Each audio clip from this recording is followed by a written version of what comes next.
Man, Kruschewsky, what I'm most excited for is to actually see this dude on a full camp at his right weight class. Cause yeah, he got knocked out bad by our boy Elvis Brenner, but now he's right. He's gonna be getting back, and he needs his get back fight. The thing I like most about Kruschewsky is he likes to pressure, man. He likes to put you in a bad position and do damage, right? Get things done. Very good striker, likes to put that pressure on. I'm excited to see how he actually looks in this and give us a kind of a deeper view on what he can do inside the big octagon.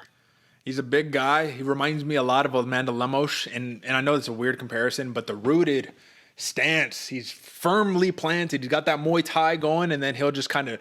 Here's the only problem that I don't like about Kruschewsky right here, man. He follows a lot. He doesn't have a lot of. He doesn't cut off the cage very well from just like what I've seen in his fights, and I don't think you're gonna have to worry too much against a 37-year-old Kurt Holobaugh. But I think that this is definitely going to be a showcase bout right here. This is an opportunity, or at least it appears to be an opportunity, where Kruschewsky can ultimately put himself in a position to say, highlight reel. Let's see what I can get done here. Now, here's the thing, man. I think Holobaugh, and he has been this way for a while. I mean, you look at his last couple, right? We're 3-2 in our last five, but against Thud Hubbard specifically, right? That fight, I was like, man, what an upset right here. He came in, I think, at dog odds, and he got the job done. So again, when you find yourself at dog odds against a guy who is not proven in the UFC, I see plus 120 at that open for Holobaugh, and I say, ooh, that's juicy. I take a look at the current odds, AJ, and I say, plus 110, minus 130 for Kruschewsky. The odds are flipping. So before it does a complete line flip, I know your pick is Kruschewsky, but what do you think about Holobaugh here?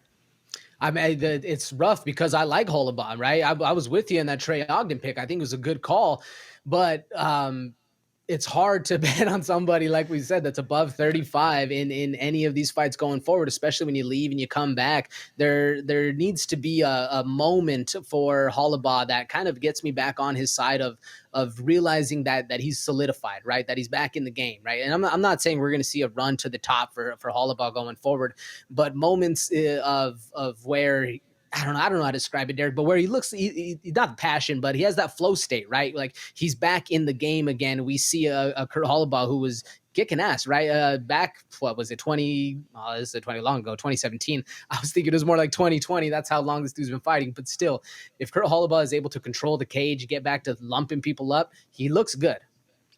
This is the main point that I'm gonna encapsulate everything you said. I'm gonna say it in like a sentence right here. Kurt Holobaugh is a value play right here because Kaynan Kruschewsky, apologies, while the man pops off the page, he hasn't quite done it against established talent yet. Kurt Holobaugh has fought established talent for the past 10 years, you know what I mean? Plus, right? So I think that for Kruschewsky, this is totally a showcase bout. The value in the betting comes from the perspective of Kurt Holobaugh. I personally, folks, and this is going to be my disclaimer, AJ, you tell the people to do what they want. But if you're tailing me, I say this is arguably a bout that I would actually stay away from. But given that this is a competition and we got a shiny gold belt on the line that I want another one of, right? I'm going to go Kurt Holobaugh value play and see if we can come up. So that's my perspective on it. I'm going to take it decision plus 300, but I would honestly just take the pure dog money line right there. AJ, go ahead and clean yours up. I'm with you on the stay away, Derek, if you're actually putting money on this, but I like Kruschewsky going forward, just picking it for the picks, right? I'm expecting him to actually show up. This is a prove-it match, but there's so many unknowns about exactly how it's going to go. Like I said, it's a stay away. Either way, I'm rocking Kruschewsky for the picks.